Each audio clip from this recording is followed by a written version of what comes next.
दोस्तों, राजस्थान की ज्योग्राफी की श्रृंखला चल रही थी और उसमें हम अरावली पढ़ रहे थे, मरुस्थल पढ़ रहे थे। अरावली के कॉन्सेप्ट हमने पहले क्लियर कर लिए पिछली वाली क्लासों में।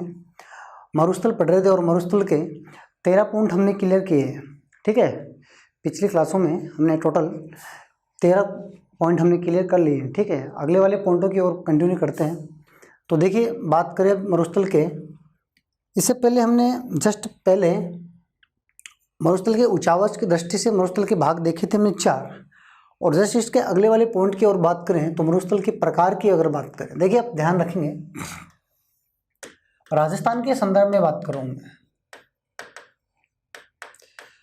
ठीक है, राजस्थान के संदर्भ में जो मरुस्थल के प्रकार बता रहा हूँ मैं, वो कहाँ कहाँ है वो आप ध्यान रखेंगे। देखिए, आपको ध्यान क्या रखना है, एक तो आप ध्यान रखेंगे जो रेड क्लिफ रेखा के सहारे सारे, ये है रेड क्लिफ रेखा के सारे ये ध्यान रखना है। ठीक है, ये जो भाग है, ये जो भाग है, ये क्या है, इर्ग है। क्या है, इर्ग है, या इसे आप अर्घ भी बोल सकते हैं। देखिए, कभी कभी अर्घ भी मिल सकता है आपको, तो आप कंफ्यूज नहीं हो, इर्ग या अर्घ। और इसी इर्ग और अर्घ को क्या कहते हैं, महान मरुस्थल कहते हैं। क्या कहते हैं, महान मरुस्थल कहते हैं। ठीक है, ये बात आप ध्यान रखेंगे। और इसका सर्वाधिक विस्तार कहाँ देखने को मिलता है, तो आप ध्यान रखेंगे जैसलमेर में मिलता है। कहाँ मिलता है, जैसलमेर में देखने को मिलता है। तो नंबर 1 की अगर मैं बात करूँ तो कौन सा है, इर्ग या अर्घ। ठीक है, और इर्ग और अर्घ को ही क्या कहते हैं, महान मरुस्थल कहते हैं। और इसकी खासियत क्या है, ये रेतीला होता है।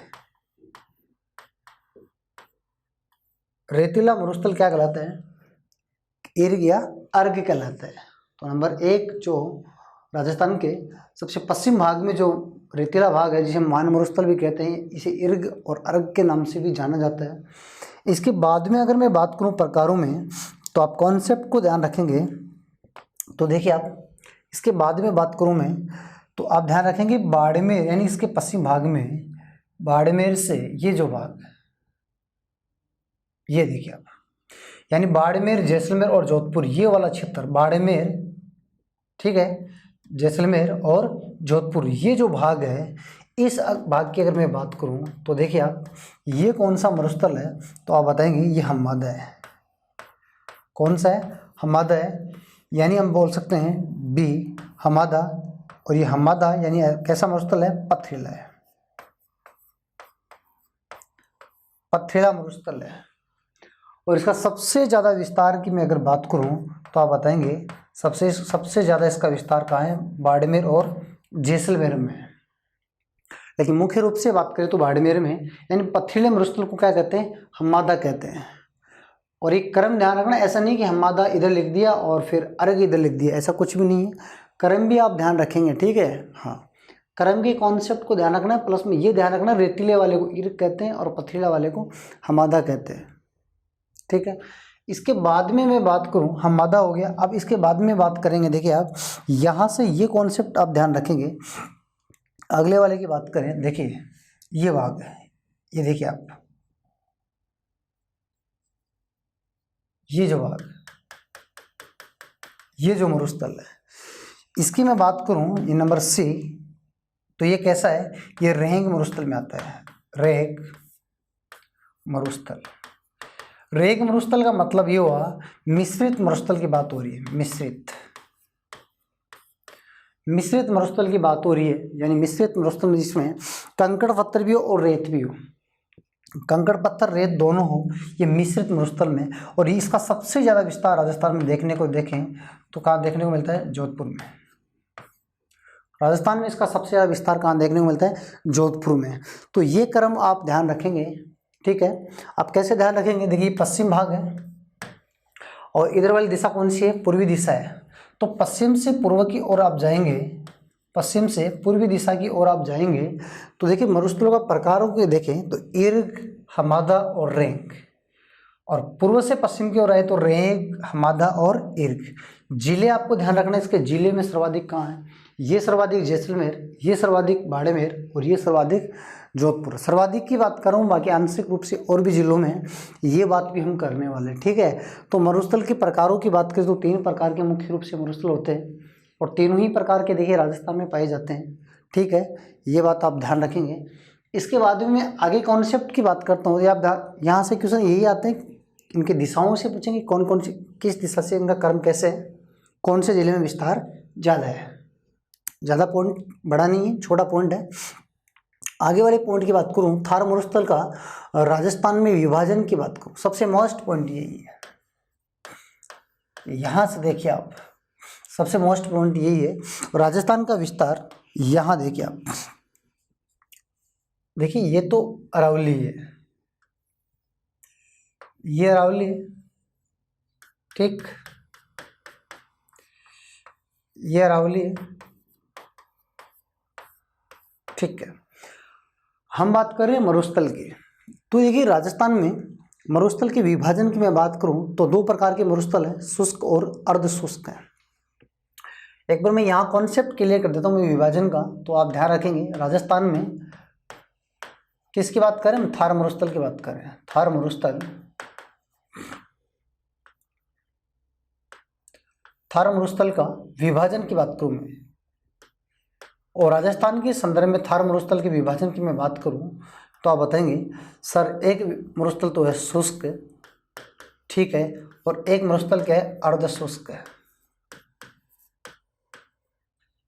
एक मरुस्थल कैसा है, अर्ध शुष्क है। एक मरुस्थल कैसा है, अर्ध शुष्क है।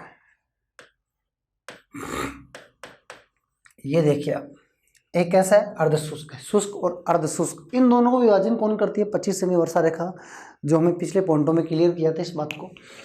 अब आप ध्यान रखेंगे इसके 2 भाग हैं, ठीक है। नंबर 1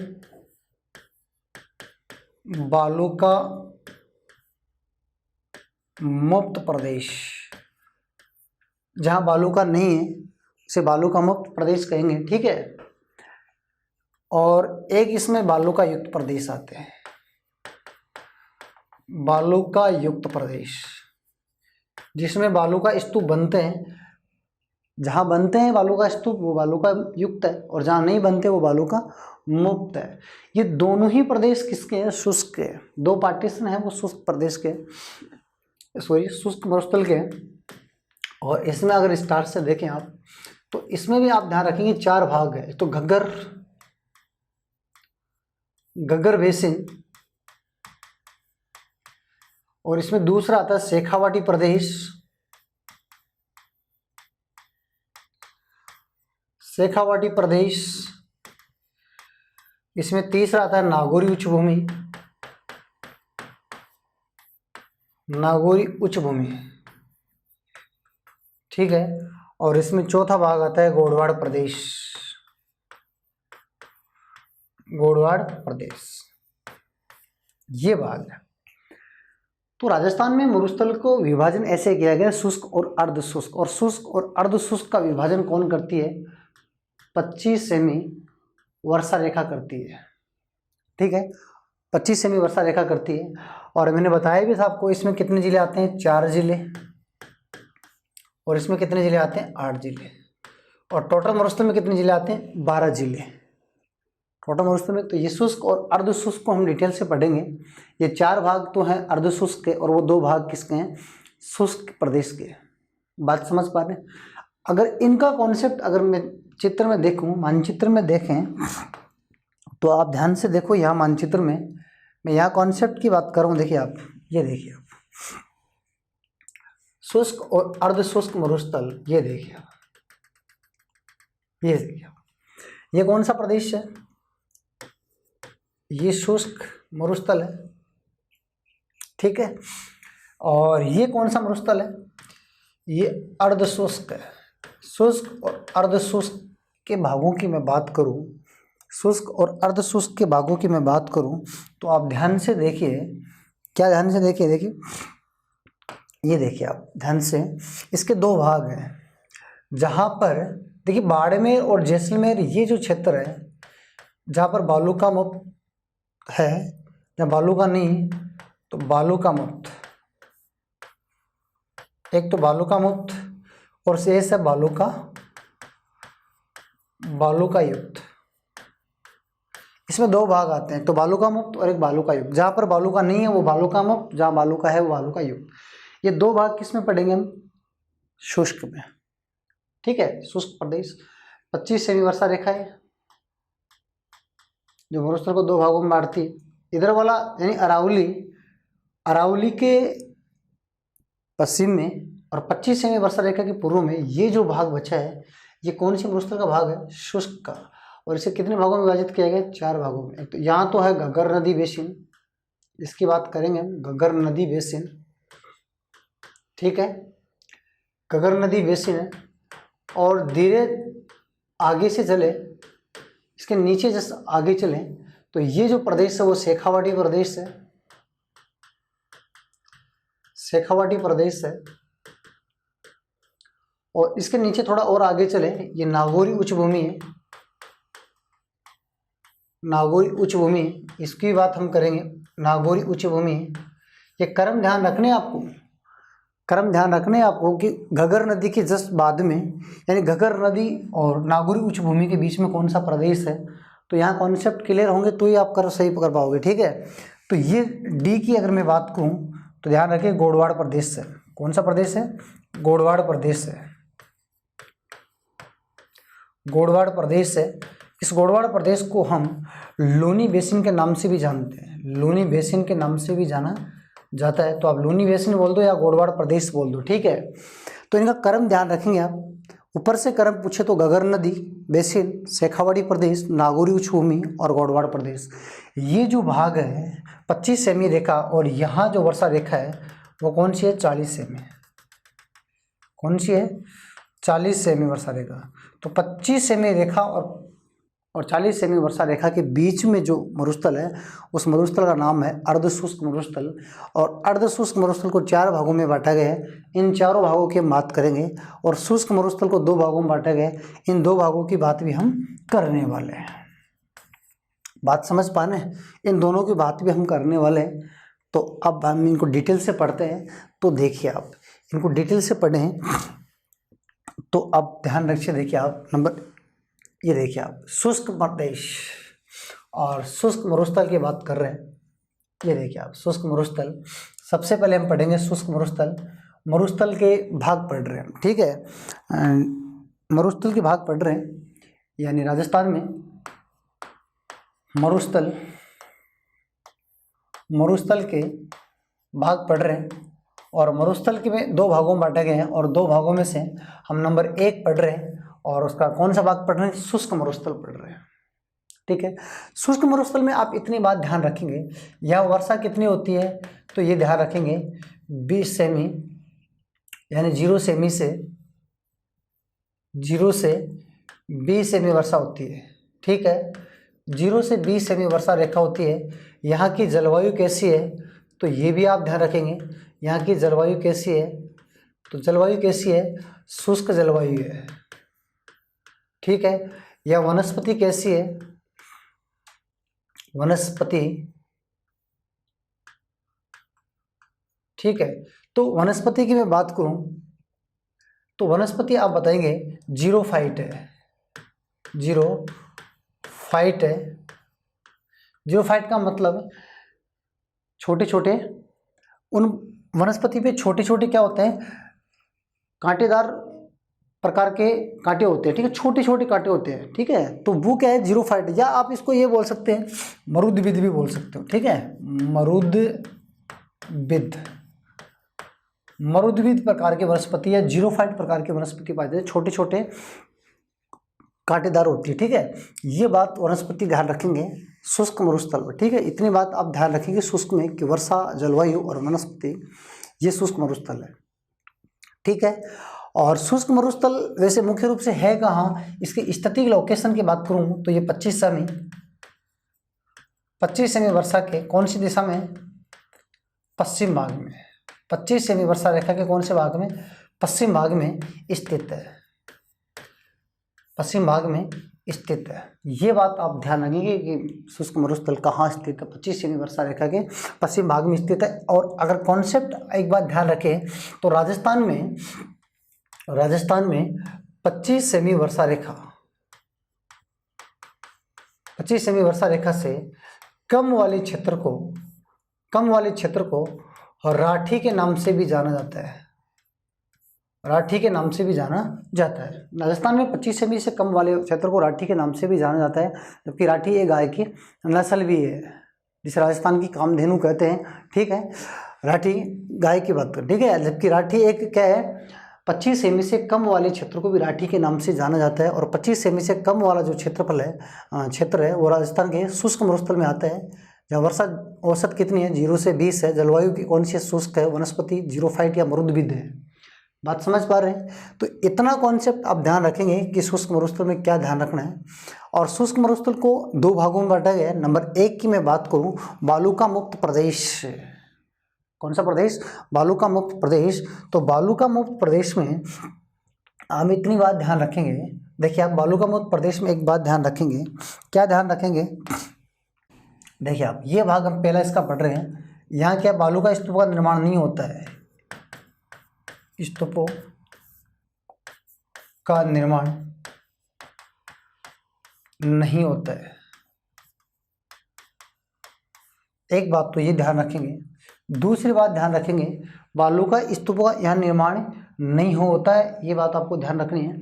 यहाँ पर देखिए आप, यहाँ ट्रस्री काल, ठीक है, ट्रस्री काल तक की चट्टानें पाई जाती है। यानी ट्रस्री काल से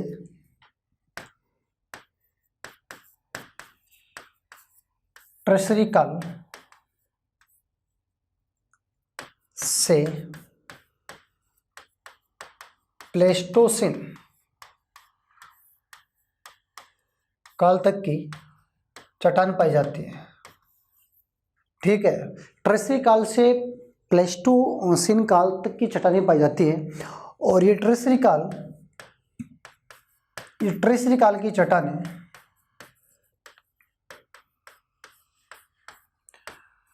पेट्रोलियम और कोयला उत्पादन के लिए क्या है, प्रसिद्ध है। राजस्थान में पेट्रोलियम और कोयले के जो भंडार है वो ट्रस्री काल के हैं। और ट्रस्री काल की चट्टानें कहाँ पाई जाती है? बालू का मुक्त प्रदेश में पाई जाती है। ठीक है, और बालू का मुक्त जो प्रदेश है, देखिए इसकी बाद में बात करेंगे आगे। देखिए बालू का मुक्त प्रदेश में यहाँ पर यह प्रदेश पथरीला है। कैसा है? पथरीला है, जिसे हम क्या कहते हैं, हम्मादा कहते हैं। जिसे हम क्या कहते हैं, हम्मादा कहते हैं। ये प्रदेश पथरीला है जिसे हम हम्मादा के नाम से जानते हैं। और एक बात और ध्यान रखें, इंदिरा गांधी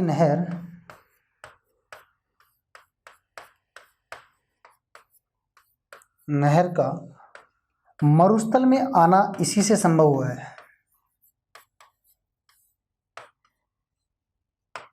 मरुस्थल में आना, अगर संभव की बात करूं मैं, कैसा संभव हुआ, तो देखिए बालू की मिट्टी में तो पानी चलेगा नहीं, ठीक है। तो मरुस्थल में मतलब इंदिरा गांधी नहर का जो भाग है वो कौन से मरुस्थल में है? बालू का मुक्त प्रदेश में ही है। ठीक है, इसका आना इसी से संभव हुआ। ठीक है, इंदिरा गांधी नहर इसी में आई है। ठीक है, ये कैसा है? पथरीला है, ये आप ध्यान रखेंगे। ये कैसा है? इंदिरा गांधी नहर के बारे में ध्यान रखेंगे, कौन से प्रदेश में आती है? बालू का मुक्त प्रदेश, जहाँ पर बालू का स्तूप नहीं है। ठीक है, इसके बाद में आप ध्यान रखेंगे ये कैसा प्रदेश है? पथरीला प्रदेश है, जिसे हम्मादा के नाम से जानते हैं। इसके बाद में बात करेंगे। ठीक है, और ट्रेसरी काल की चट्टानें यहाँ पाई जाती हैं जो पेट्रोलियम और कोयले के लिए प्रसिद्ध है। ये नोट्स आप ध्यान रखेंगे। ठीक है, और ट्रेसरी काल से प्लेस्टोसिन काल की चट्टानें पाई जाती हैं बालू का मुक्त प्रदेश में। ठीक है, ये बात ध्यान रखेंगे। और यहाँ स्तूपों का निर्माण नहीं होता है, ये भी आप ध्यान रखेंगे। ठीक है, इसके अलावा आप क्या ध्यान रखेंगे? इसके अलावा आप इसमें ये ध्यान रखेंगे, देखिए आप इसके अलावा आप इसमें क्या ध्यान रखेंगे? ये ध्यान रखेंगे, ये प्रदेश देखिए आप, जो बालू का मुक्त प्रदेश है, इसका विस्तार की अगर मैं बात करूं तो आप बताएंगे सर ये पोखरण, देखिए आप ये पोखरण कहाँ पड़ता है? जैसलमेर में। ठीक है, पोखरण जैसलमेर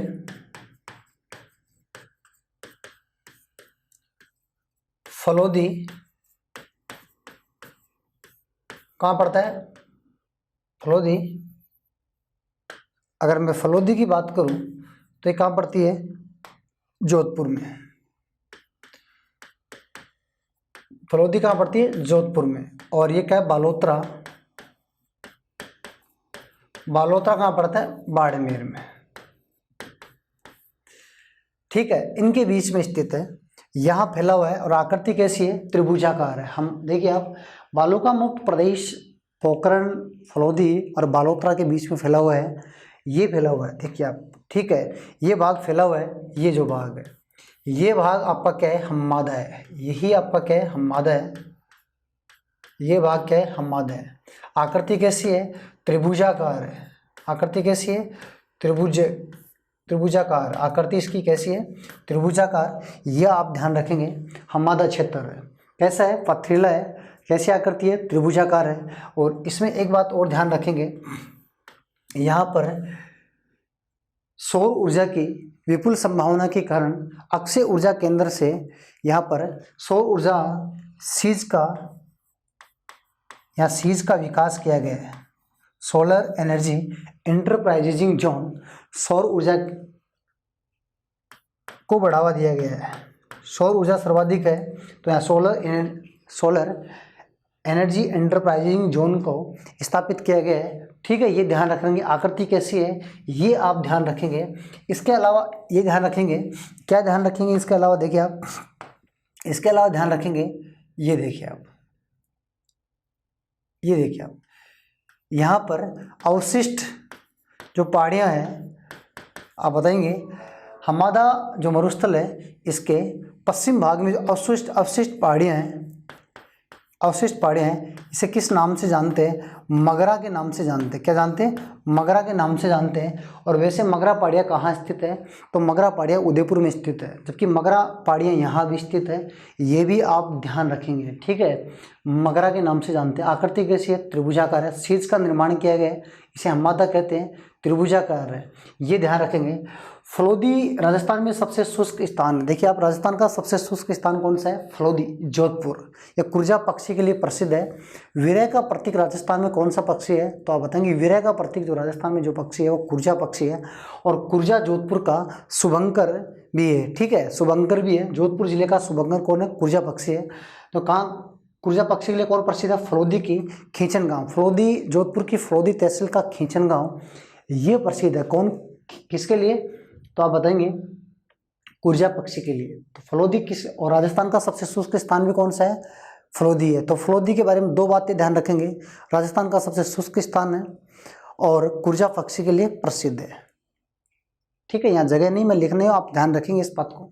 ठीक है, पोखरण की बात करूँ तो पोखरण, एक तो देखिए पोखरण से मोहनगढ़ के बीच में, एक तो आप बात ये ध्यान रखेंगे, पोखरण से मोहनगढ़ के बीच में क्या है? लाठीश्री क्षेत्र है। पोखरण से मोहनगढ़ के बीच में लाठीश्री क्षेत्र है। तो लाठीश्री क्षेत्र की हम बात आगे करने वाले हैं। देखिए आप, लाठीश्री क्षेत्र इसी में आता है, इसी बालोकामुक्त प्रदेश में आता है लाठीश्री क्षेत्र। तो मैं बात कर लेता हूँ। देखिए आप, ये देखिए आप, पोखरण से, ये देखिए आप, ये जो भाग है पोखरण से मोहनगढ़ के बीच में,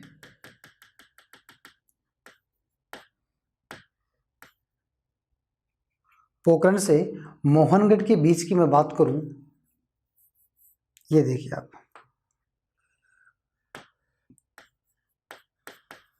मोहनगढ़, ये जो क्षेत्र है ये क्या है? लाठीश्री क्षेत्र है।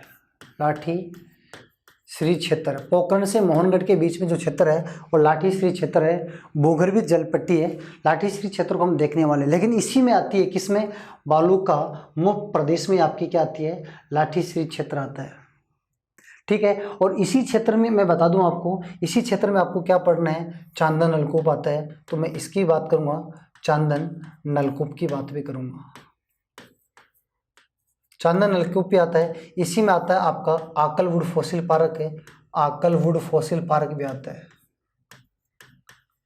आकलवुड फॉसिल पार्क भी आता है। तो आप ध्यान रखेंगे, बालूकामुक्त प्रदेश में कितनी बातें बताइए मैंने, ध्यान रखेंगे।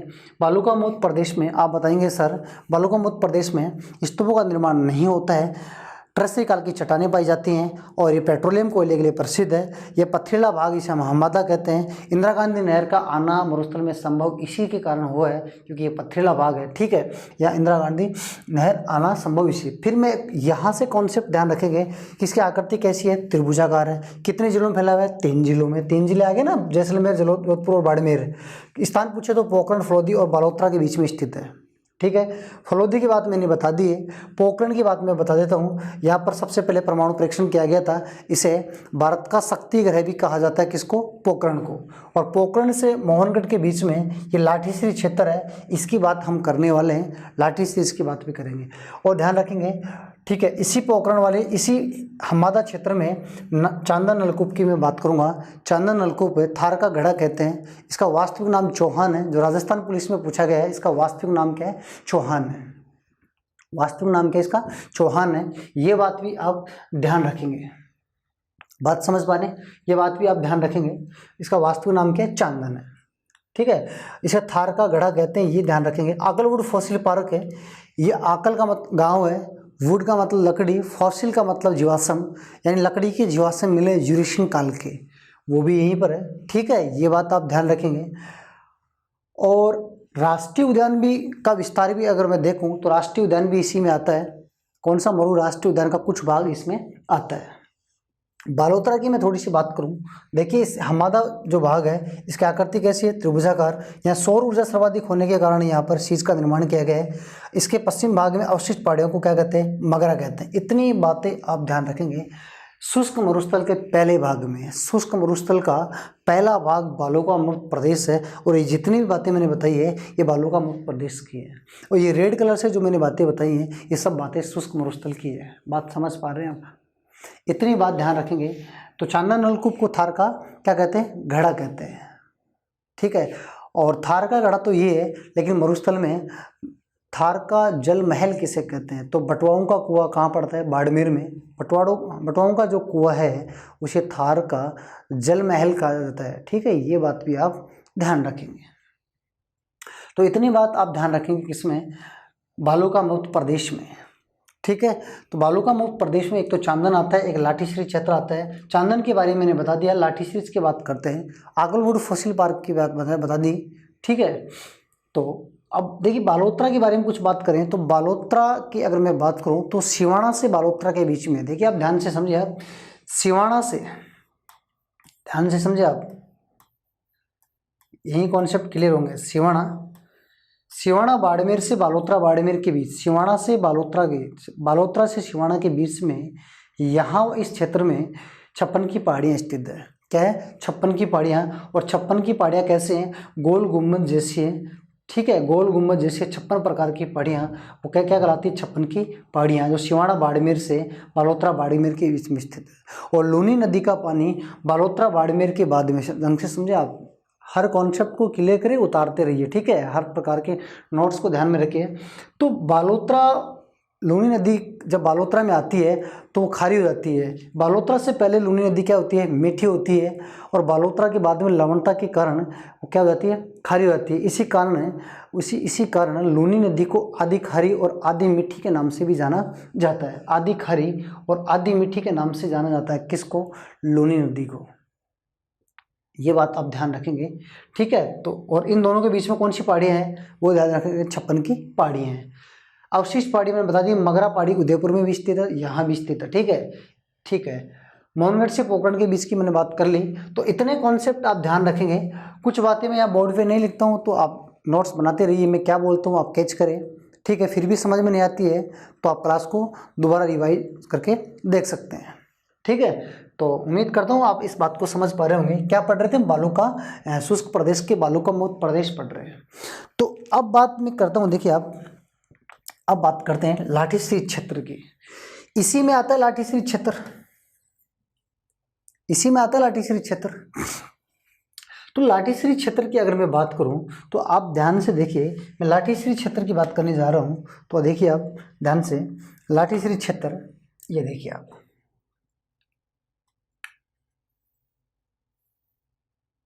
ये देखिए आप लाठीश्री क्षेत्र की बात करूं तो लाठीश्री क्षेत्र की जब मैं बात करूंगा, तो यहीं पर देखिए आप लाठीश्री क्षेत्र में मुख्य रूप से चांदनगांव जो मैंने बताया था वो लाठीश्री क्षेत्र में है, क्योंकि हमादा में कौन है, लाठीश्री क्षेत्र, और लाठीश्री क्षेत्र में है वो चांदनगांव। ठीक है, अगर और ज़्यादा पूछ ले तो आप ध्यान रखेंगे। ठीक है, तो देखिए मोहनगढ़ की मैं बात करूं, मोहनगढ़ से, ठीक है, पोखरण के मध्य, मोहनगढ़ से पोखरण के मध्य, ये बात ध्यान रखेंगे, 60 मीटर तो चौड़ी है, ठीक है, और 80 मीटर लंबी है। किलोमीटर नहीं करना है, ये मीटर है। और ये क्या है, एक भूगर्भित जल पट्टी है, भूगर्भिक जल पट्टी है। ठीक है, भूगर्भिक जल पट्टी है, भूगर्भिक जल पट्टी है। ये भूगर्भिक जल पट्टी है जहाँ पर मीठा पानी है। कैसा पानी है, मीठा पानी है। ठीक है, बहुत बड़ी मात्रा में। और फिर वो चंदन नलकूप, मुख्य रूप से देखिए आप, ये है चांदन नलकूप, यहाँ है। ठीक है, इसे क्या कहते हैं, थार का गढ़ा कहते हैं, और इसका वास्तविक नाम क्या है, चौहान है। ठीक है, वास्तविक नाम इसका क्या है, चौहान है। चांदन नलकूप यहीं पर है। ठीक है, ये बात ध्यान रखें, मीठा पानी है।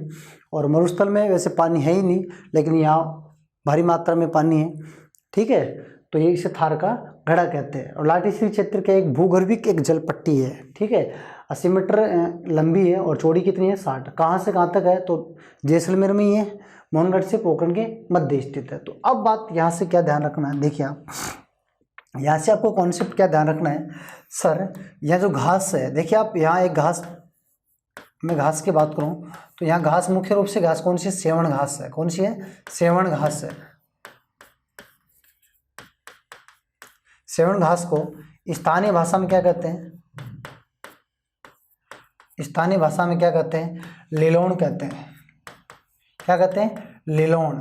सेवण घास को स्थानीय भाषा में क्या कहते हैं, लिलोण। सेवण घास सर्वाधिक कहाँ पाई जाती है, लाठीश्री क्षेत्र में। और सेवण घास को वैज्ञानिक नाम की मैं बात करूँ, वैज्ञानिक नाम की बात करूँ तो लसीयुक्त सिडिकस, लसीयुक्त सिडिकस या सिडिकस, ये इसका क्या है, वैज्ञानिक नाम। लसीयुक्त सिडिकस इसका वैज्ञानिक नाम है। ठीक है, सेवण घास एक पौष्टिक घास है, दुधारू पक्षियों के लिए पौष्टिक घास है। और इसी सेवण घास में गोडाउन पक्षी क्या करता है, अंडे देता है। इसी में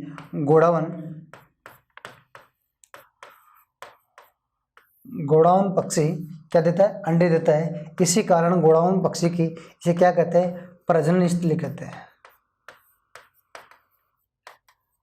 इसे क्या कहते हैं, गोडाउन। ठीक है, गोडाउन पक्षी की प्रजनन स्थली के नाम से भी जाना जाता है। किसको, सेवण घास की मैं बात कर रहा हूँ। ठीक है, ये ध्यान रखेंगे आप।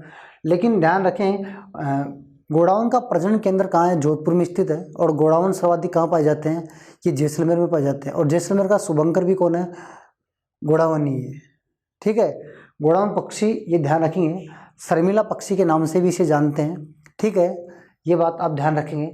और 1981 में इसे राजस्थान का राज्य पक्षी का दर्जा दिया गया था। 1981 में इसे राजस्थान का राज्य पक्षी का दर्जा दिया गया था। ठीक है, ये बात आप ध्यान रखेंगे। क्राइटिस नाइग्रिसेप्स इसका वैज्ञानिक नाम है। ये बात आप ध्यान रखेंगे। ये इसका प्रजनन केंद्र मुख्य रूप से कहाँ है, जोधपुर में है। अगर मैं पूछूं इसका प्रजनन केंद्र कहाँ है, तो आप ध्यान रखेंगे जोधपुर में। जोधपुर में ये सर्वाधिक कहाँ पाए जाते हैं, सर्वाधिक की मैं बात करूं तो ध्यान रखना ये जैसलमेर में सर्वाधिक पाए जाते हैं। जैसलमेर के अलावा कहाँ पाए जाते हैं, सांकलिया अजमेर में पाए जाते हैं। और सौरसेन बारा में पाए जाते हैं। ठीक है, इसे हाड़ौती में क्या कहते हैं, ये भी आप ध्यान रखेंगे। इसे हाड़ौती क्षेत्र में क्या कहते हैं, तो ये आप ध्यान रखेंगे। हाड़ौती क्षेत्र में से क्या कहते हैं, माल मोरली कहते हैं, माल मोरडी।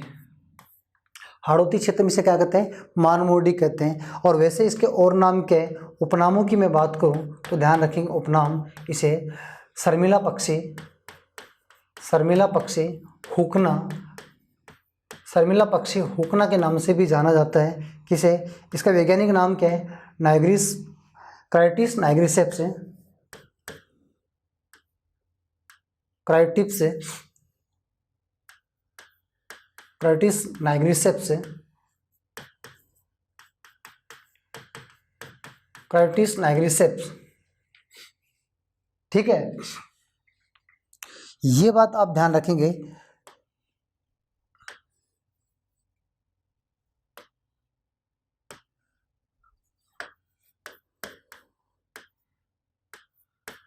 क्राइटिस नाइग्रिसेप्स, ये इसका वैज्ञानिक नाम है। ठीक है, तो इतनी बात आप ध्यान रखेंगे। गोडाउन पक्षी की बात कर रहा हूँ मैं, सर्वाधिक कहाँ पाए जाते हैं, जैसलमेर में।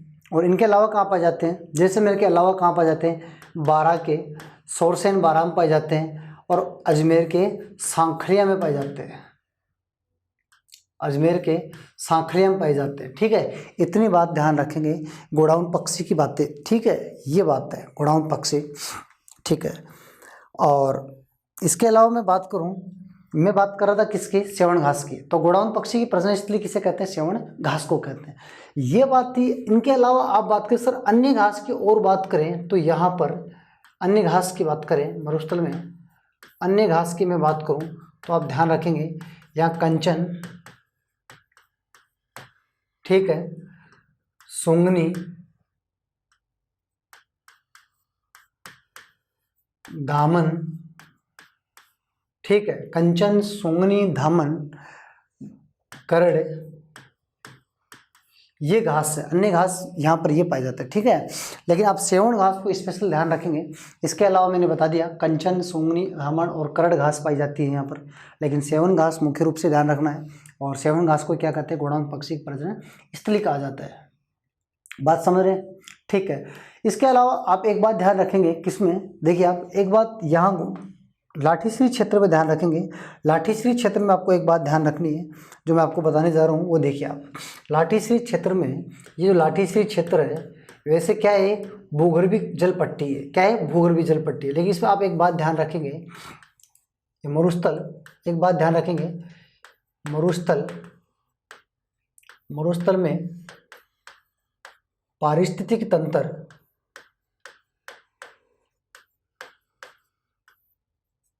पारिस्थितिक तंत्र का उदाहरण है।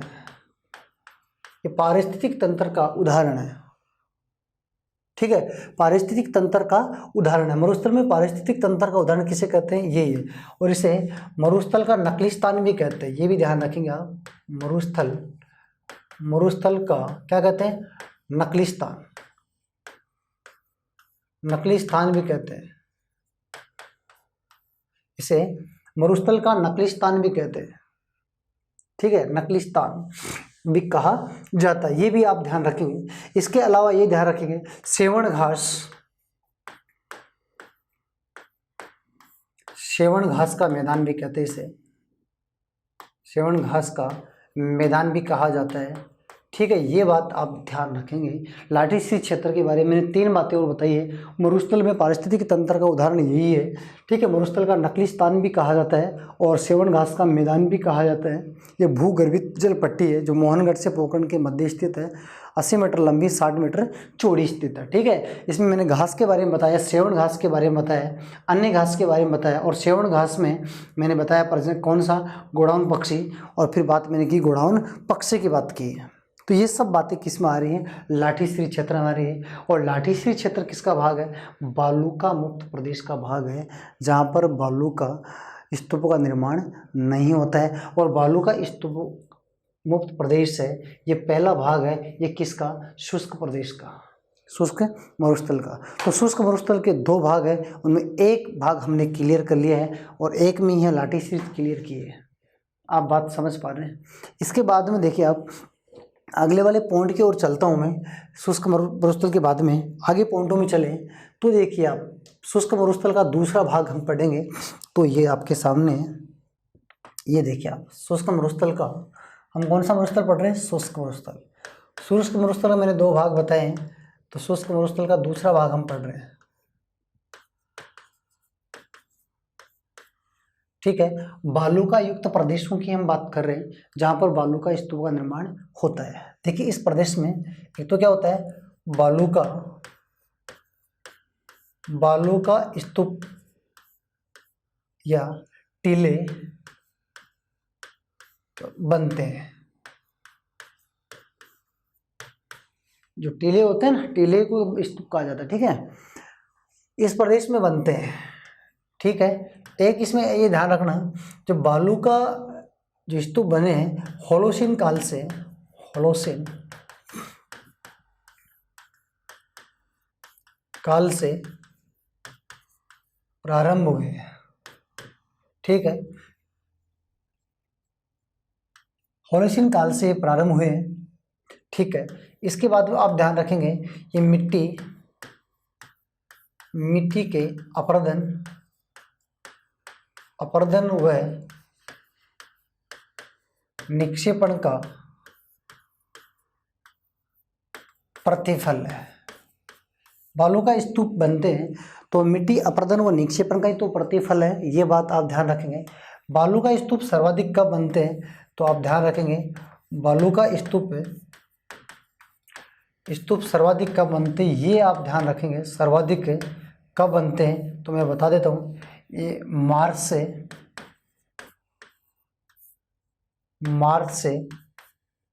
मई के मध्य बनते हैं। मार्च से मई माह के मध्य बनते हैं। मार्च से मई के मध्य बनते हैं, सबसे ज़्यादा बालू का स्तूप बनते हैं। ठीक है, होलोसीन काल में ये प्रारंभ हुए थे बनना, और इस भाग में बालू का स्तूप बनते हैं। यानी शुष्क मरुस्थल का दूसरा भाग चल रहा है, जिसे हम बालू का युक्त प्रदेश कहते हैं, जिसमें बालू का शामिल है। बालू का स्तूपों का निर्माण होलोसीन काल में हुआ था। कारण पूछे तो अपरदन और निक्षेपण का प्रतिफल है, ये बात आप ध्यान रखेंगे। ठीक है, अब देखिए मैं इसको आगे विस्तार से बात करता हूँ, तो आप देखिए इसमें आप ध्यान रखेंगे मुख्य रूप से क्या आते हैं वो देखिए आप। इसमें बालू का स्तूप तो बनते ही बनते हैं, लेकिन बालू का स्तूप कौन कौन से बनते हैं उनकी बातें मैं यहाँ चर्चा करने जा रहा हूँ, तो आप ध्यान से देखिए। हाँ, इतना जरूर है कि इस बालू का स्तूप देखिए आप, ये देखिए आप बालू का स्तूप, ये देखिए आप बालू का स्तूप। पहली बात तो ये कि बालू का स्तूप बनते हैं,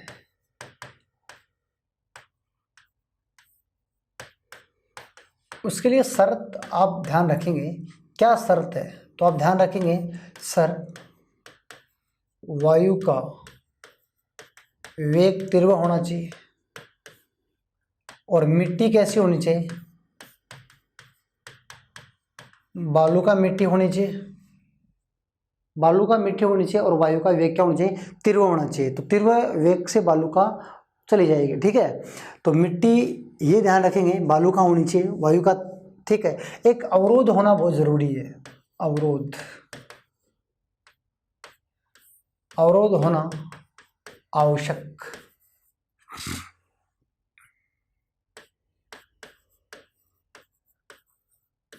अवरोध का होना आवश्यक है। ठीक है, अवरोध का होना आवश्यक है। अगर अवरोध ही नहीं होगा तो मिट्टी जमा नहीं होगी, और मिट्टी जमा नहीं होगी तो मरुस्थल का निर्माण नहीं होगा, ये बात आप ध्यान रखेंगे। ठीक है, तो आप ध्यान रखेंगे इनकी शर्त है, ये बनते कब है, मार्च से लेकर मई तक के बीच में बनते हैं, मार्च से मई के बीच में। ठीक है, और मिट्टी के अपरदन और निक्षेपण से बनते हैं बालू का स्तूप। ठीक है, आप इस बात को ध्यान रखेंगे। इसके अलावा मैं देखूं तो मुख्य अगर बालू के स्तूपों की बात करें तो देखिए आप, बालू का स्तूपों की जब बात करने वाले हैं तो देखिए मुख्य बालू का स्तूप कौन कौन से, मुख्य बालू का स्तूप कौन कौन से। ठीक है, ये बालू का स्तूप आप ध्यान रखेंगे कौन कौन से मुख्य बालू का स्तूप है। तो मुख्य बालू का स्तूप में आप एक बात ध्यान रखेंगे, मैं बता दूं आपको। आप बोलेंगे सर अवरोधी की अगर बात करें, देखिए आप अवरोधी की मैं बात करूं, अवरोध जहां उत्पन्न होता है,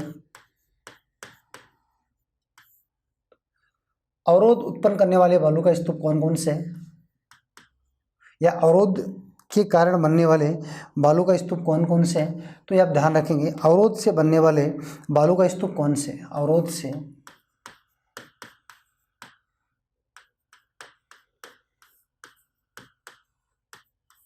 अवरोध से बनने वाले बालू का स्तूप।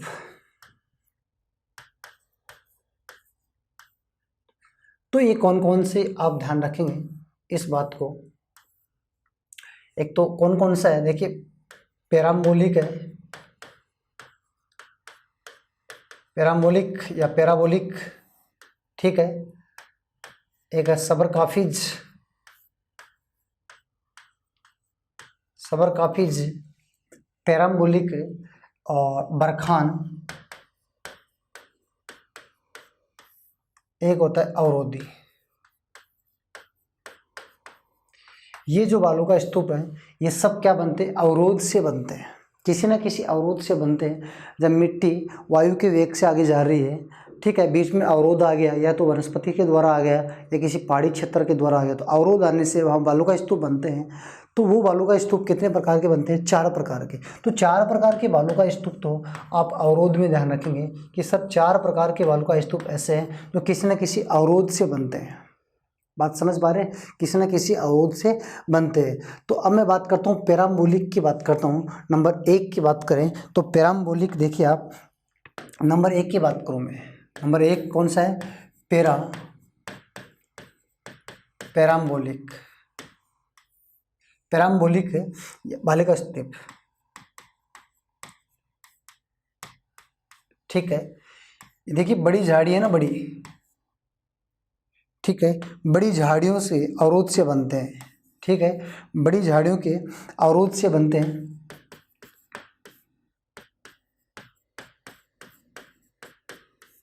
के अवरोध से बनते हैं, ठीक है। और इनकी आकृति कैसी होती है, आकृति, जब इनकी आकृति बनती है तो महिलाओं के हेयर पिन के समान बनती है, यानी महिला की क्लिप के समान,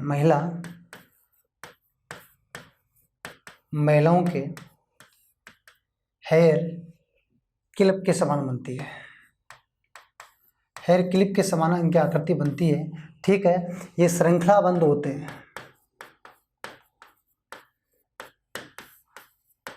श्रृंखलाबंद होते हैं, और ये कैसे होते हैं, नियमित होते हैं,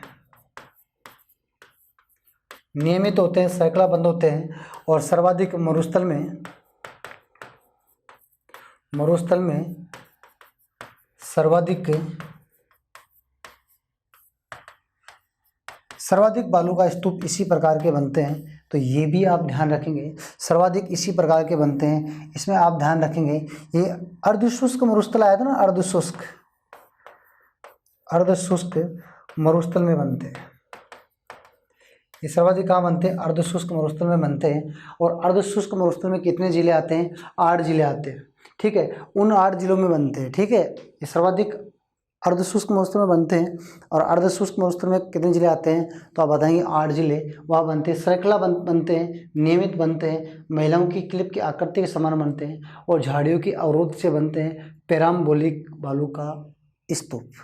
समझ पा रहे हैं आप, पैराम्बोलिक बालू का स्तूप की बात करें। फिर नंबर 2 की मैं बात करूं, सबरकाफिज की बात करूं, तो देखिए आप सबरकाफिज की मैं यहाँ बात करने जा रहा हूँ। तो सबरकाफिज की अगर बात करें, सबरकाफिज जिसे हम नेवका कहते हैं, सबरकाफिज या नेवका के नाम से जानते हैं, नेवका, सबरकाफिज या नेवका के नाम से जानते हैं, यानी छोटी झाड़ियों, छोटी, ठीक है, झाड़ियों, छोटी झाड़ियों के अवरोध से बनते हैं, छोटी झाड़ियों के अवरोध से बनते हैं, ठीक है। और कहाँ बनते हैं सर्वाधिक है, तो आप बताएंगे ये शुष्क मरुस्थल में बनते हैं, शुष्क मरुस्थल में बनते हैं। शुष्क मरुस्थल में कितने जिले आते हैं, 4 जिले आते हैं, वहाँ सर्वाधिक बनते हैं। सबरकाफिज यानी झाड़ियों के पीछे बनने वाले बालू का स्तूप क्या कहलाते हैं, सबरकाफिज या नेवका के नाम से जाने जाते हैं। ये शुष्क मरुस्थल में सर्वाधिक बनते हैं, ठीक है। ये श्रृंखलाबंद नहीं होते, ये बात आप ध्यान रखेंगे, ये श्रृंखलाबंद नहीं होते हैं, श्रृंखलाबद्ध ये नहीं होते हैं, ठीक है, ये बात आप ध्यान रखेंगे। ये छोटे छोटे बालू का स्तूप है, छोटी झाड़ियों के पीछे बनते हैं, ठीक है, ये बात आप ध्यान रखेंगे। तो ये शुष्क मरुस्थल में बनते हैं और ये अर्धशुष्क मरुस्थल में बनते हैं, ये श्रृंखलाबंद होते हैं और ये नहीं होते, ये बात आप ध्यान रखेंगे। सबरकाफिज। अब बात करूँ मैं बरखान की, तो देखिए बरखान की मैं बात करने जा रहा हूँ तीसरे नंबर की। ये 4 हैं, ये चारों किससे बनते हैं, अवरोध से बनते हैं, ठीक है। मैं बरखान की मैं बात करूं तो देखिए आप बरखान की मैं बात करने जा रहा हूं, ठीक है। तीसरा कौन सा था? बरखान। ये देखिए आप, बरखान की मैं बात करूं तो देखिए आप, बरखान में ये कैसे होते हैं? अर्धचंद्राकार होते हैं। एक तो ये अर्धचंद्राकार होते हैं, ठीक है। एक ये गतिशील होते हैं, ठीक है। सर्वाधिक नुकसानदायक होते हैं,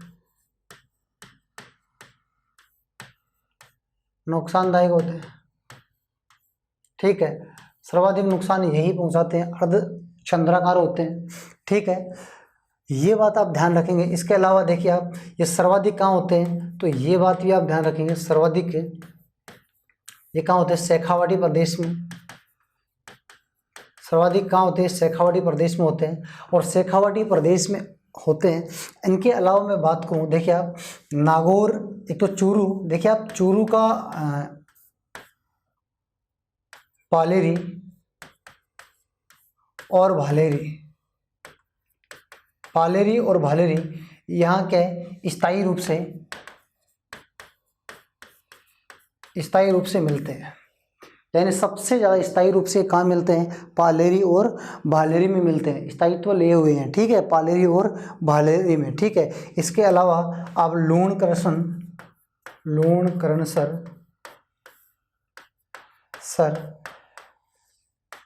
कोलायत बीकानेर में मिलते हैं।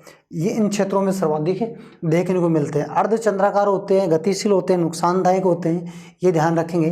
बरखान में देखिए, बरखान में जब ये बनते हैं ऐसे, ठीक है, ऐसे, ये जो क्षेत्र है, ये देखिए आप, ये क्षेत्र है, बात समझ पा रहे हैं? तो जब हवा इधर से आ रही है, देखिए आप, जब हवा इधर से आ रही है, ये देखिए आप, जब हवा इधर से आ रही है, ये क्षेत्र, तो फिर यहाँ जब हवा जाती है, देखिए आप, हवा, ठीक है, जब वायु इधर जाती है, ठीक है, तो हवा जब जाती है तो इस भाग को टकराती है और लास्ट में इधर कटाव करती है। तो इस कटाव वाले भाग को हम क्या कहते हैं? अवतल कहते हैं। यानी हवा की दिशा में जो बनती आकृति वो अवतल है, और हवा के विपरीत दिशा में, ये देखिए आप, वो कौन सी है? उत्तल है। तो इतना आप ध्यान रखेंगे, ये इधर उत्तल बनती है और इधर क्या बनती है? अवतल आकृति बनती है। तो ये अर्धचंद्राकार आकृति, ठीक है। ये ज़्यादा कॉन्सेप्ट, इतने नॉर्मल बातें ध्यान रखनी है आपको, ठीक है, ये बातें, ठीक है। तो स्थायित्व रूप कहाँ है इसका? पालेरी और भालेरी में। सर्वाधिक कहाँ है? शेखावाटी में। नुकसान पहुंचाते हैं, गतिशील है और अर्धचंद्राकार है, ठीक है। हवा का ध्यान रखेंगे, हवा जिस दिशा से आ रही है और जिस दिशा से जा रही है तो कटाव करती है, तो अर्धचंद्राकार आकृति बनती है ऐसे। तो इस भाग को जहाँ कटाव करती है, इस भाग को अवतल कहते हैं। जो बचा उधर हवा के विपरीत वो भाग कौन सा है? उत्तल कहलाता है, ठीक है। तो ये तीसरे प्रकार के अवरोधी में, अवरोध में 4 प्रकार के थे, उनमें तीसरे प्रकार के हम देखें। अब मैं चौथे प्रकार की बात करूं, देखिए आप, चौथे प्रकार की बात करने जा रहा हूं। तो चौथे प्रकार के कौन से अवरोधी है? चौथे प्रकार के कौन से अवरोधी है? तो देखिए, अवरोधी बालू का स्तूप की मैं बात करूं, तो देखिए आप, अवरोधी बालू का स्तूप की मैं बात करूं तो ध्यान रखें, ये वनस्पति पठार, पहाड़ियों के अवरोध से बनते हैं, ठीक है। वनस्पति पठार पहाड़ियों के अवरोध से ये बनते हैं, पहली बात है, इस बात में आप ध्यान रखेंगे। इसके अलावा बात ध्यान रखेंगे, जब ये बनते हैं तो इसके छोटे रूप को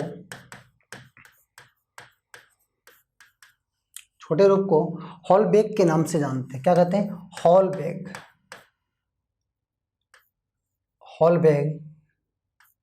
छोटे रूप को किस नाम से जानते हैं? हॉलबैग के रूप में जानते हैं। अब देखिए आप, हॉलबैग के रूप से, ठीक है, इसके छोटे रूप को हॉलबैग कहते हैं, और इसके बड़े रूप को क्या कहते हैं? द्रास के नाम से जानते हैं, द्रास, ठीक है, द्रास के नाम से जानते हैं। और इसमें जब ये बनते हैं, और जहाँ पर जब ये बनते हैं और जब बनने वाली स्थिति के बाद में जहाँ पर वायु के द्वारा कुछ भाग खाली छोड़ दिया जाता है। कहने का मतलब क्या है, जहाँ पर स्तूप नहीं बनते, खाली स्थान यानी खाली जो जगह रहती है यानी खाली जो स्थान रह जाता है उस स्थान को हम क्या कहते हैं, कवेष्टा कहते हैं। क्या कहते हैं, कवेष्टा कहते हैं। यानी अवरोधी जो बालू का स्तूप जब बनते हैं, समझना मेरी बात, जब अवरोधी बालू का स्तूप ये बनते हैं ऐसे, तो खाली जो स्थान रह जाता है, यानी ये किससे बनते हैं, अवरोध से बनते हैं, यानी कि वनस्पति के अवरोध से बनते हैं।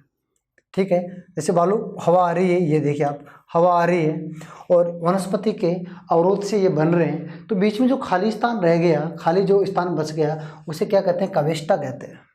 ठीक है, और छोटे छोटे जो भाग बन रहे हैं, ये देखिए आप, छोटे छोटे जो भाग बन रहे हैं यूं, तो छोटे छोटे वाले भाग को क्या कहते हैं, हम होल बेग के नाम से जानते हैं, और इसके बड़े भाग को हम क्या कहते हैं, द्रास के नाम से जानते हैं। ठीक है, द्रास के नाम से जानते हैं। तो छोटे भाग, बड़े भाग और खाली स्थान की 3 बातें ध्यान रखनी है। ये वनस्पति पठारी इनके बनते, अब ये बनते कहाँ है वो देख लीजिए आप। एक तो घाट की गुणी है, घाट की गुणी, घाट की गुणी जयपुर यहाँ बनते हैं। ठीक है, इसके अलावा ये कहाँ बनते हैं, देखिए आप, अजमेर, अजमेर के पुष्कर में बनते हैं, पुष्कर में बनते हैं अजमेर में। लूणियावास, लूणियावास कहाँ पर, जयपुर में, यहाँ बनते हैं। त्रिवेणी की बात करूँ मैं, त्रिवेणी धाम, त्रिवेणी धाम शाहपुरा जयपुर में स्थित है। ठीक है, तो इन क्षेत्रों में क्या बनते हैं। ठीक है, किसी अवरोध के कारण अजमेर, पुष्कर में, लूणियावास, त्रिवेणी, घाट की गुणी, इन क्षेत्रों में सर्वाधिक देखने को मिलते हैं। तो ये ध्यान रखेंगे आप, किसी अवरोध से बनते हैं, बड़े अवरोध से बनते हैं। तो अवरोध के रूप में हमें 4 बालू का स्तूप देखे, ये आप ध्यान रखेंगे चारों। ठीक है, हाँ, पैराम्बोलिक मैंने बता दिया, सवर काफ़ी जिसे हम नेवका भी कहते हैं, वो भी ध्यान रखना है। इसके बाद में बरखान, और ये कौन सा है, अवरोधी। इसके अलावा और बालू का स्तूप देखने की बात करें तो देखिए आप, बालू का स्तूपों में और मैं बात करूं तो देखिए आप, और बालू का स्तूप कौन से, देखिए वो अवरोधी हो गए। अब मैं और बालू का स्तूप की बात करता हूँ, जैसे तारा, तारा स्तूप की मैं बात करूँ तो तारा स्तूप की जब बात करें तो पहली बात तो ये कि इनकी आकृति कैसी, तारे की जैसी होती है ऐसे। ठीक है, आकृति कैसी होती है, तारा, आकृति तारा के समान होती है। पहली बात तो ये ध्यान रखनी है, यानी ये बहुमुखी है, बहुमुखी है, आपको दिख रहा होगा ये बहुमुखी है। ठीक है, देखिए आप, बहुमुखी है, अलग अलग क्षेत्र, ये देखिए अलग अलग मुख है इसमें, ये बहुमुखी है। आकृति कैसी है, आकृति कैसी है, तारा के समान स्थित है। ये कहाँ स्थित है, तो ये आप ध्यान रखेंगे, तो ये कहाँ स्थित है ये भी आप ध्यान रखेंगे। एक तो ये सूरतगढ़, सूरतगढ़, श्री गंगानगर, ठीक है, श्री गंगानगर और मोहनगढ़, मोहनगढ़ जैसलमेर, ये तो जैसलमेर में, ठीक है, यहाँ देखने को सर्वाधिक मिलते हैं। और ये कहाँ स्थित है, श्री गंगानगर में। तो श्री गंगानगर में और जैसलमेर में सर्वाधिक देखने को मिलते हैं, यानी सूरतगढ़ और मोहनगढ़ के बीच में सर्वाधिक देखने को मिलते हैं। यहाँ सर्वाधिक देखने में बहुमुखी होते हैं, आकृति इनकी तारा की जैसी होती है, इतनी बात आप ध्यान रखेंगे। इसके अलावा मैं बात करूँ, इसके अलावा मैं बात करूँ, देखिए आप, नेटवर्क की मैं बात करूँ, नेटवर्क बालू का स्तूप, तो नेटवर्क बालू का स्तूप की बात करें, ये सीढ़ी नुमा होते हैं, है ना, नेटवर्क जैसे होते हैं, सीढ़ी नुमा होते हैं, नेटवर्क जैसे होते हैं। एक बात ध्यान रखनी है, ये अनुदैर्ध्य, अनुदैर्ध्य वो है, अनुप्रस्थ, अनुदैर्ध्य व अनुप्रस्थ को क्या करते हैं, जोड़ते हैं। अनुदैर्ध्य और अनुप्रस्थ बालू का स्तूप को आपस में क्या करते हैं, जोड़ते हैं। कौन से, नेटवर्क बालू का स्तूप की मैं बात कर रहा हूँ। ठीक है, नेटवर्क बालू का स्तूप की मैं बात कर रहा हूँ। ठीक है, सीढ़ी नुमा होते हैं। अच्छा, ये बात करेंगे सर्वाधिक कहाँ मिलते हैं, तो आप ध्यान रखेंगे, ये हिसार वाला क्षेत्र है, हिसार हरियाणा में ज़्यादा मिलते हैं, हिसार हरियाणा में ज़्यादा मिलते हैं। हिसार हरियाणा में मिलते हैं। लेकिन राजस्थान के संदर्भ में बात करूं कि राजस्थान में सर्वाधिक कहाँ मिलते हैं, तो वो देखिए आप, हिसार कहाँ, हरियाणा में। इसके अलावा मैं राजस्थान में बात करूं तो कहाँ मिलते हैं, हनुमानगढ़ में सर्वाधिक देखने को मिलते हैं।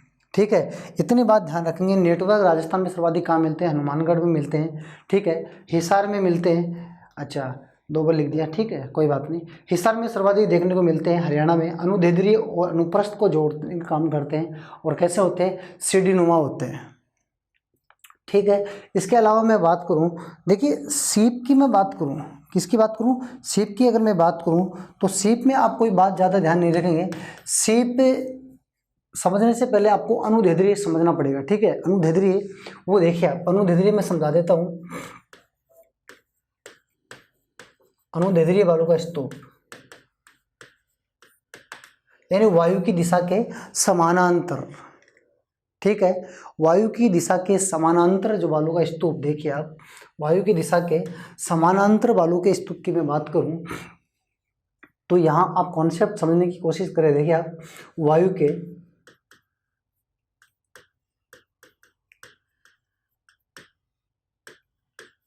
के समांतर, ठीक है, ये वायु के समांतर बनते हैं और धरियन भी वायु के समांतर बनते हैं।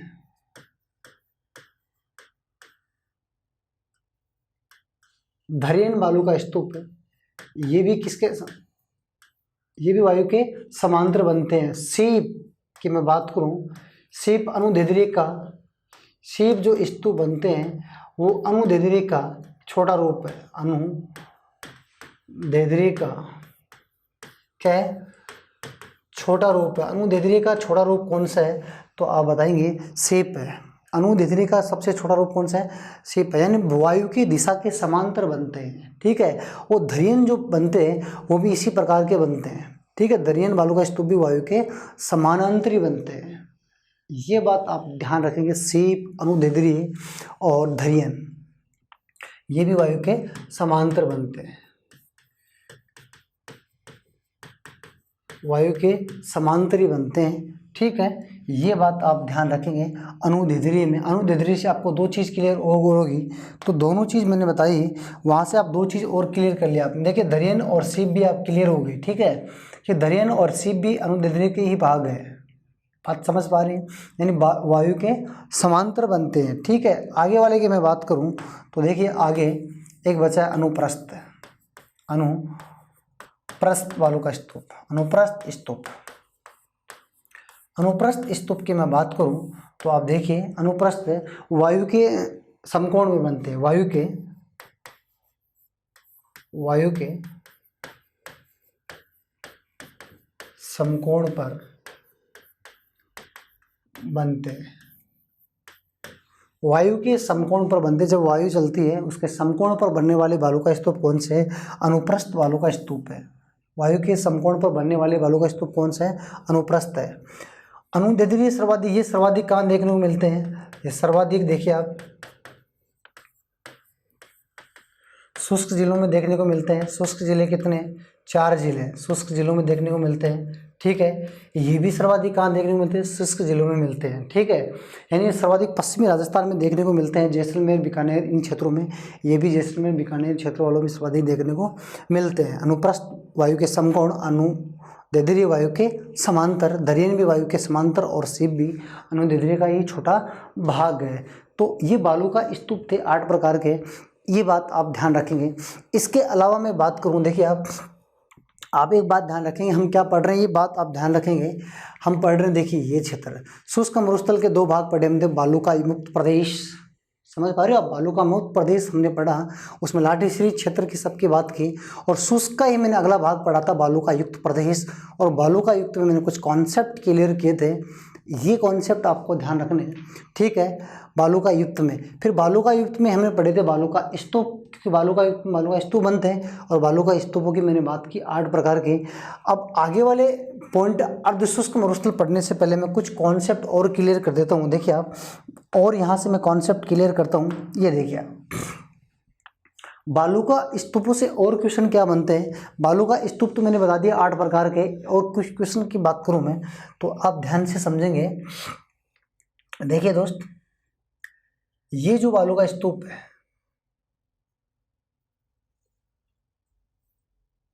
ये जो बालू का स्तूप है, क्या है? बालू का स्तूप है।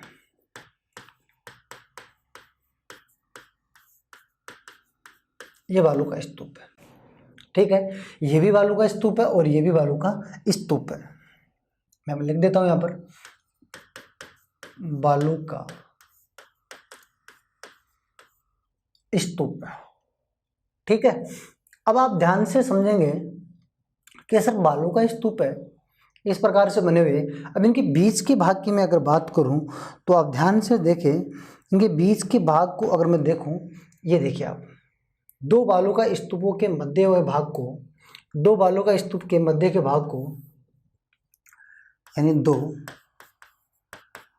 बालू का स्तूप मध्य भाग है, जो मध्य भाग है, इसे अभिनति कहते हैं। क्या कहते हैं? अभिनति के नाम से जानते हैं। पहली बात तो ये कॉन्सेप्ट, ठीक है। अब इसके बाद में आपको ध्यान क्या रखना है, ये बात आप ध्यान क्लियर करेंगे। इसके बाद में आपको क्लियर ये ध्यान रखना है, जो बालू का स्तूप के बीच में, बालू का स्तूप के बीच में ये जो झील बनती है, पहली बात तो ये ध्यान रखें, बालू का स्तूप के नीचे के भाग को दो बालू का स्तूप के नीचे के भाग को क्या कहते हैं? नीचे जो भाग है उसको क्या कहते हैं? क्या कहते हैं? तली कहते हैं। क्या कहते हैं? तली। ये ध्यान रखेंगे, दो बालू का स्तूप के नीचे वाले जो भाग है उसको हम तली कहते हैं। और इस भाग में जो हम जल है, जल इकट्ठा हुआ, ये जल इकट्ठा हुआ, इसे हम क्या कहते हैं? पलाया झील कहते हैं। पलाया, पलाया झील के नाम से जानते हैं। क्या कहते हैं? पलाया झील के नाम से जानते हैं। जो जल इकट्ठा हुआ उसको हम पलाया झील के नाम से जानते हैं। ये बात आप ध्यान रखेंगे। अगर ये जल दलदल सूख गया, ये जल सूखने के बाद दलदली भाग, ये दलदली भाग क्या कहलाएगा? और रन या टाट कहलाएगा। रन या इसे हम कहते हैं टाट। जो पलाया झील थी वो सूख गई तो इसे हम क्या कहते हैं? रन या टाट कहते हैं। और ध्यान रखेंगे, और यहीं पर सूखने पर कृषि की जाती है। इस भाग में, इस भाग में जब कृषि की जाती है तो उस कृषि को हम किस नाम से जानते हैं? खड़िन के नाम से जानते हैं। किस नाम से जानते हैं? खड़िन कृषि के नाम से जानते हैं। और खड़िन कृषि सबसे पहले जो प्रारंभ की गई थी पालीवाल ब्राह्मणों के द्वारा की गई थी। पालीवाल ब्राह्मणों के द्वारा, पालीवाल ब्राह्मणों के द्वारा सबसे पहले प्रारंभ की गई थी। जैसलमेर के पालीवाल ब्राह्मणों की बात करूँ मैं, ठीक है, इनके द्वारा सबसे पहले खड़िन कृषि की गई थी। तो इस दलदली भाग में जो कृषि की जाती है उसको क्या कहते हैं? खड़िन कृषि कहते हैं। और दलदली, जब जल सूख जाता है, जल सूखने के बाद में दलदली भाग बचा, उसे रन या टाट के नाम से जानते हैं। उसे हम रन या टाट के नाम से जानते हैं। ये बात आप ध्यान रखेंगे, इस दलदली भाग को और रन या टाट के नाम से जानते हैं। और कृषि होती है उसको क्या कहते हैं?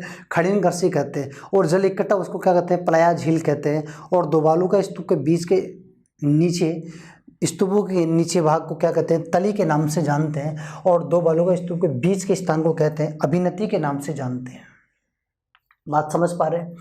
तो इसके अलावा आप कॉन्सेप्ट और ध्यान रखेंगे, यहाँ से आप एक कॉन्सेप्ट और ध्यान रखेंगे। क्या कॉन्सेप्ट ध्यान रखना है? देखिए आप, अब आपने जितनी भी बातें बताई, यहाँ से लेकर यहाँ जो भी बातें हुई है, ये जी बात, ठीक है, इस पूरे भाग को, इस पूरे मैदान को, इस पूरे मैदान को क्या कहते हैं? बालसन कहते हैं।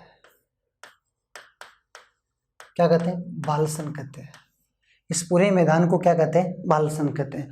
दो बालू का स्तूप के बीच में पानी इकट्ठा हुआ तो पलाया झील बनी, सूख गया दलदली भाग बन गया तो रन टाट कहलाए, ठीक है, वहाँ कृषि की गई तो वो खड़िन कहलाए।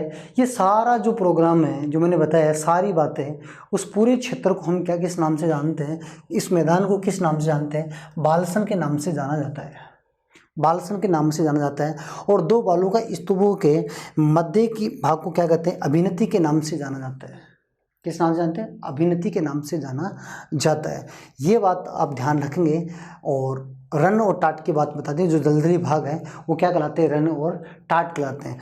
अब मैं थोड़ा सा और कॉन्सेप्ट क्लियर करता हूँ। देखिए आप रन और टाट की बात करते हैं। देखिए आप हमारे सामने एक बात सामने आई, रन और टाट। रन और जब टाट सामने आई तो आप बताएंगे सर ये जो रन और टाट है ये क्या है, दलदली भाग है। क्या एक दलदली भाग है। देखिए आप दलदली भाग है, क्या है, दलदली भाग है। ठीक है। भारत का सबसे बड़ा रन, भारत का सबसे बड़ा रन की बात करूं तो कौन सा है, कच्छ का रन है। कच्छ का रन है। भारत का सबसे बड़ा रन की मैं बात करूं तो कौन सा है, कच्छ का रन है। बात समझ पा रहे हैं, भारत का सबसे बड़ा रन है। ठीक है। राजस्थान का सबसे बड़े रन की मैं बात करूं, सबसे बड़ा रन की अगर मैं बात करूं तो आप ध्यान रखेंगे कौन सा है, थोब है। थोब है। और ये थोब कहाँ पड़ता है, बाड़मेर में। राजस्थान का सबसे बड़ा रन कौन सा है, थोब रन है, बाड़मेर में स्थित है। ठीक है। लेकिन ध्यान रखेंगे राजस्थान में सर्वाधिक कहाँ बनते हैं, सबसे अधिक कहाँ बनते हैं, तो आप ध्यान रखेंगे सबसे अधिक कहाँ बनते हैं, जैसलमेर में बनते हैं। राजस्थान में सबसे ज़्यादा रन कहाँ बनते हैं, यानी रन का मतलब दलदली भाग, तो कहाँ बनते हैं, वो जैसलमेर में बनते हैं। ठीक है। जैसे पोखरण, ब्रह्मशिसर, ठीक है, पोखरण, ब्रह्मशिसर, ठीक है, यहाँ के मुख्य हैं। इसके अलावा मैं और बात करूँ तो जैसे ताल छापर कहाँ है,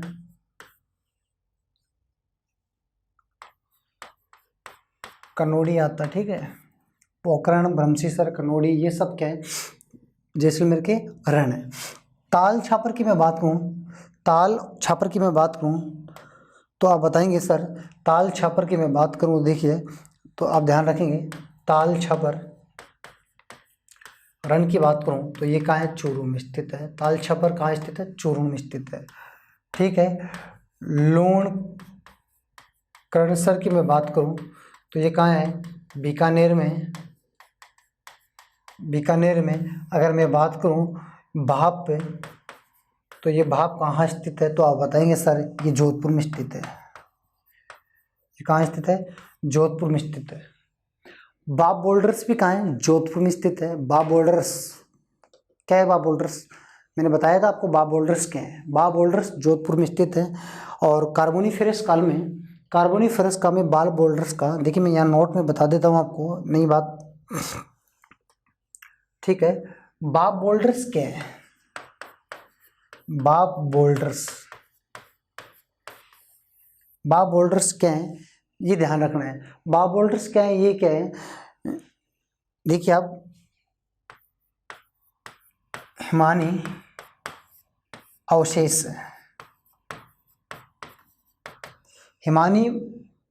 हैं। ऐसा माना जाता है अरावली पहले महान हिमालय से ऊंची थी, जो हिमालय यानी बर्फ से अनाच्छादित थी, और उसका अवशेष वर्तमान में देखें तो बाप बोल्डर्स हैं। बाप बोल्डर्स में जो श्रेणी बनी हुई है वो हिमानी श्रेणी के अवशेष पाए जाते हैं। तो बाप बोल्डर्स कार्बोनिफेरस काल में के अवशेष हैं यहाँ पर। तो कार्बोनिफेरस काल के बाप बोल्डर्स के अवशेष कहाँ मिलते हैं, तो आप बताएंगे जोधपुर में मिलते हैं। ये बात मैंने पिछली क्लासों में की थी बाप बोल्डर्स की। ठीक है। ये आप ध्यान रखेंगे। तो इतने आप बात ध्यान रखेंगे कौन कौन से रण कहाँ स्थित है। ठीक है।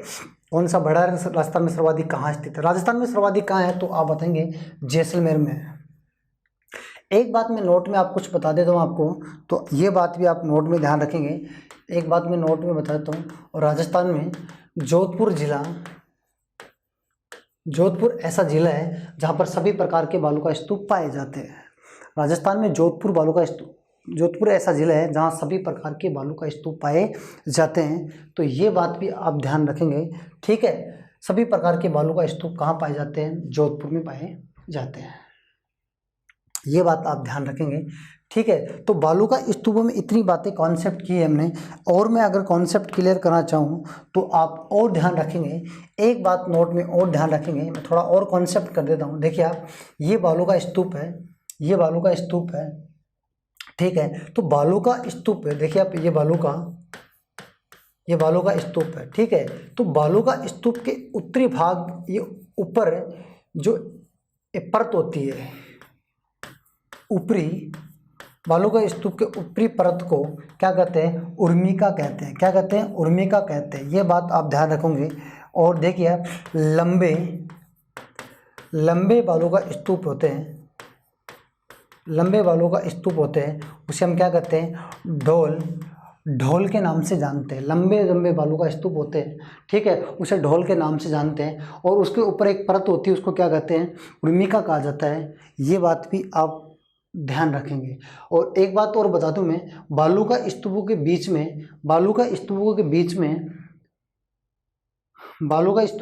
में, देखिए आप, ये क्षेत्र है, ठीक है। इस बालू का स्तूपों के बीच में ये क्षेत्र है, यहाँ पर एक रास्ता, ठीक है, अगर यहाँ रास्ता है तो बालू का स्तूपों के बीच में कोई रास्ता है, तो इस रास्ते को आप ध्यान रखेंगे। पशुओं के लिए जो बालू का स्तूप के बीच में जो रास्ता होता है, इसे घासी के नाम से जानते हैं। क्या कहते हैं?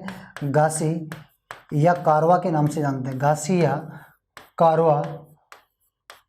या कारवा के नाम से जानते हैं। तो आप ध्यान रखेंगे, घासी और कारवा का है। तो बालू का स्तूप के मध्य में पशुओं के लिए जाने का रास्ता घासी और कारवा कहलाता है, ठीक है।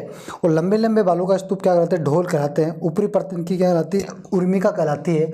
ये बात भी आप बालू का स्तूपों में ध्यान रखेंगे। तो आप देखिए, हमने इसके बाद में हम देखेंगे अर्धशुष्क मरुस्थल। तो शुष्क मरुस्थल का कॉन्सेप्ट हमने पूरा किया है। तो उम्मीद करता हूँ आप शुष्क मरुस्थल को समझ पाए होंगे। शुष्क मरुस्थल के कितने भाग हैं? 2 भाग हैं। शुष्क मरुस्थल कितने भाग हैं? 2। एक तो बालू का युक्त प्रदेश और एक बालू का मुक्त प्रदेश। बालू का युक्त प्रदेश और बालू का मुक्त प्रदेश की बात हमने डिटेल से की है, तो आप समझ पाए होंगे। बालू का कौन कौन से बालू का बनते हैं, मैंने वो भी बात की है, ठीक है। यहाँ से क्वेश्चन कैसे आते हैं वो भी बात की है। और रन कौन कौन से रन, मैंने वो भी बात की है, ठीक है। लाठी सींच की बात की है, चांदन नलकूप की बात की है। उम्मीद करता हूँ ये बात आप समझ पा रहे होंगे। तो मरुस्थल के 2 भाग थे, तो शुष्क और एक अर्धशुष्क। शुष्क का कॉन्सेप्ट हमने पढ़ लिया, अब पढ़ेंगे अर्धशुष्क मरुस्थल। और अर्धशुष्क मरुस्थल हम अगली क्लास में पढ़ेंगे। Thank you.